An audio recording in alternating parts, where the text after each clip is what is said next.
here we have him, ladies and gentlemen, playing for Team AT Gaming. Dressed in pink is uThermal spawning in the bottom left position on Nimbus. And his opponent playing for Team Extreme Supremacy, dressed in yellow.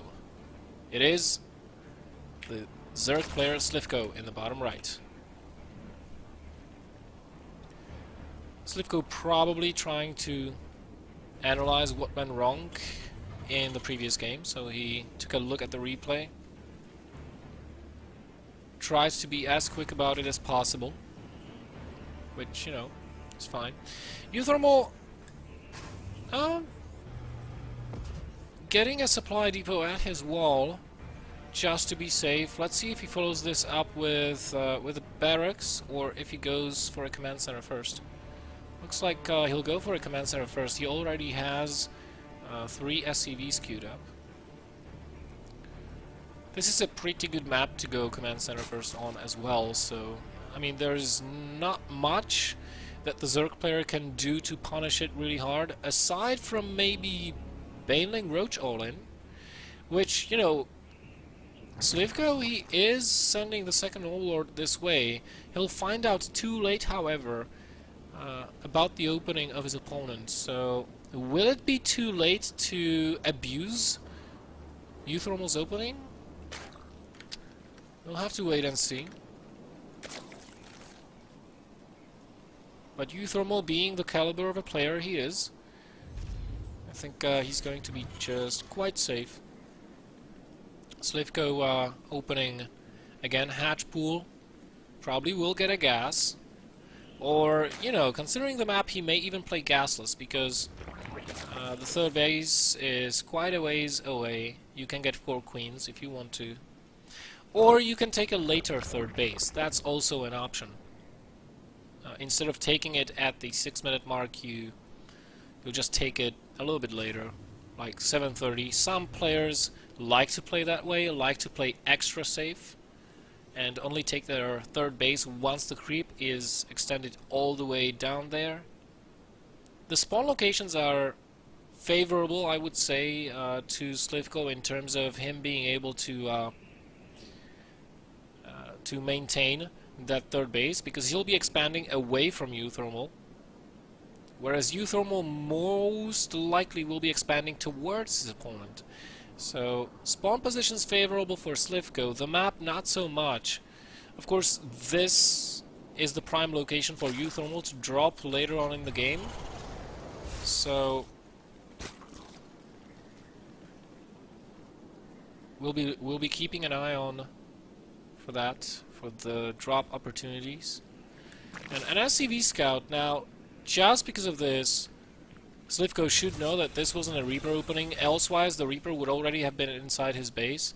uThermal just going to get a couple of Marines, well, not even a couple. Oh yeah, he did get a couple. Where's the second one? Maybe trying to deny scouting somewhere else. Let's take a look. Oh, it's at the ramp. That's fine. Getting a reactor and going to follow this up with Hellions. Getting a second gas though, and this may imply Banshee play. He'll get a tech lab with the barracks and a starport with this SCV. There we go. Yeah, so definitely opening with a Banshee. And a couple of Hellions as well. Slivko has to account for this. So he shouldn't delay his lair, and he should get Spore Crawlers.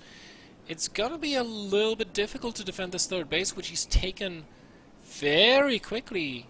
Actually, before getting additional queens, I think. Yeah, definitely. He got 2 queens, then he took the base.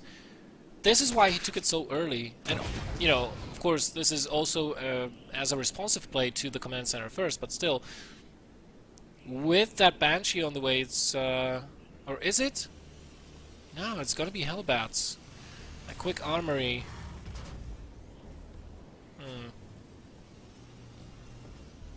Either way, if Slivko will be only on link tech without roaches, this is gonna be very hard to hold. And by getting such a quick third, sacrificing those queens, yeah, his army is going to be quite small. I don't know if he'll be able to defend this push, which is Marines, 1 medevac, and 4 to 6 Hellbats. 6 Hellbats, yeah. uThermal will have to try and keep those Hellions alive. Baneling Nest is going up. Slivko still has no idea about this armory, though. This is the crucial piece of information that he should have gotten. Now he sees the Hellbats, and he's going to be like, oh shit. And look at this, Spore Crawlers. He definitely was expecting Banshees. He did not expect these Hellbats to come in. And with only 2 queens, this is going to be almost impossible to hold. Where are your Lings, Slivko? They're just now coming back, but against Hellbats? I mean, what are you going to do? You try to surround the Hellbats, all your Lings die? He has to wait for that Baneling Nest to finish, and then try to get good hits onto the Hellbats. That's the only way he's ever going to defend. Oddly enough, he lost 4 queens already. So this will make the defense even more difficult. Here come the Lings. And the Banelings follow suit, but oh! Lings engaging a little bit too prematurely. Getting fried by the Hellbats. Nice splits from uThermal, and all the Banelings are gone. I think this is going to be a very quick 2-0 by uThermal. There's almost nothing that Slivko can do right now against this. He tries to go back and mine. Eventually he will hold this off, but he's gonna lose so many drones doing that. And waste so much mining time, and lose so much larva. And queens, and everything! 16 drones killed, 1 Hellbat remaining, but still a very successful attack by uThermal. He's on 50 SCVs versus 45 drones, and this is against a Zerg who's taken a ridiculously fast third base as a response to a command center. First, uThermal is in just a phenomenal position right now. Getting bunker, getting ready for a potential counterattack. He knows how much damage he's done. He knows that Slivko may opt to just go and try and bust him with roaches, maybe, if he gets a roach warren. Good scan. Did he see that evolution chamber? I think he has.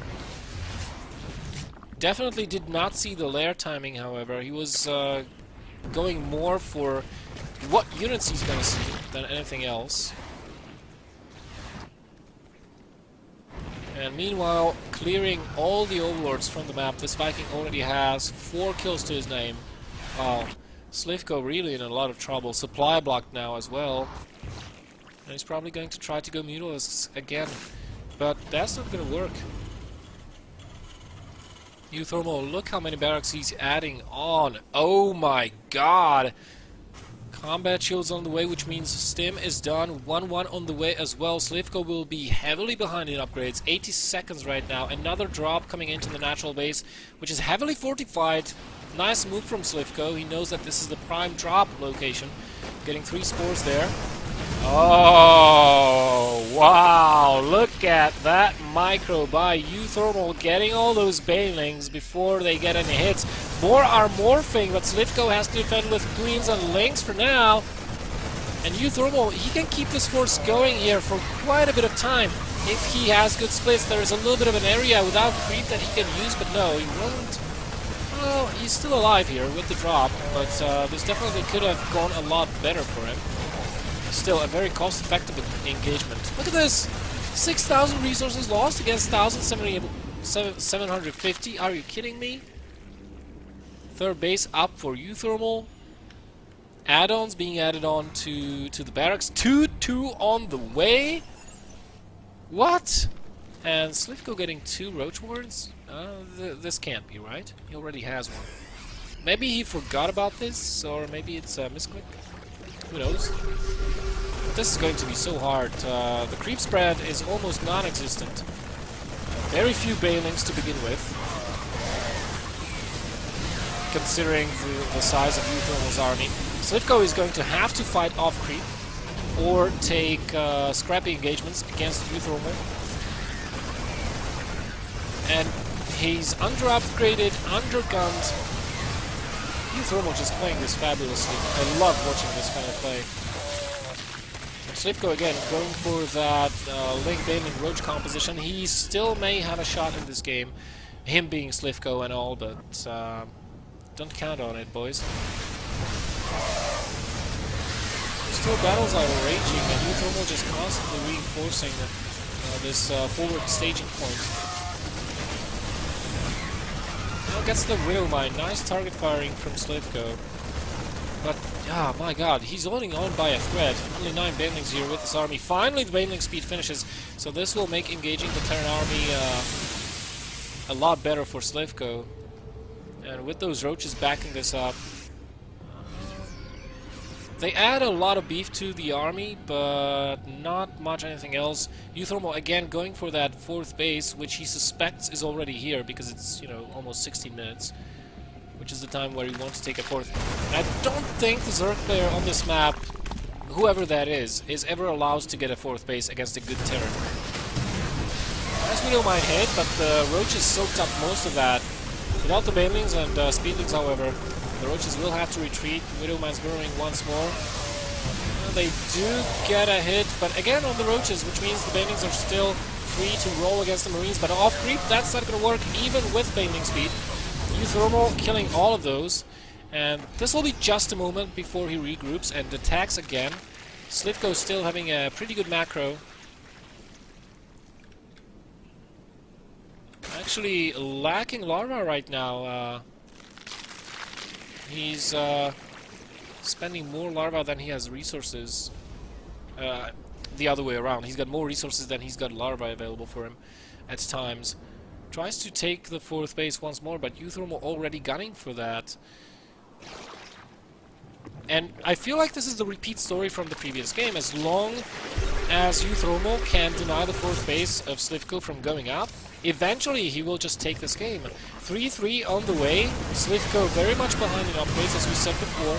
Infestation Pit on the way. He wants to move into 3-3 as soon as possible. Maybe even add on some Ultras. Banelings exploding onto the Thor, not even killing it on the first try. Not the best of ideas. But Slivko getting desperate here, taking out all the ground army. This drop, however, will deny the 4th base. Slivko going for the counter-attack. Does uThermal have enough here? Tanks rolling off the production lines as well. Yeah, without Banelings, I think he's going to have no trouble whatsoever pushing this back. Slivko now trying to defend his 4th base. Here come the Lings, but they get taken out. Oh, but the Marines... The Marines did get taken out as well, with some good help from the friendly Widow Mines. Friendly fire, that is. Look at how Slivko is constantly clicking on those evolution chambers. He really wants those 3-3 upgrades, but even if he starts them as soon as that hive finishes, there's still going to be a window of opportunity for uThermal lasting about 3 minutes, where he is 2 upgrades up on his opponent. That's just going to be so scary for Slivko to engage into that army when that happens. Tries to go once more. uThermal backing off with the Marines, letting the Thor take the brunt of the damage. And again, no Banelings. Slivko GG's, and uThermal finds himself in the semifinals, winning 2-0.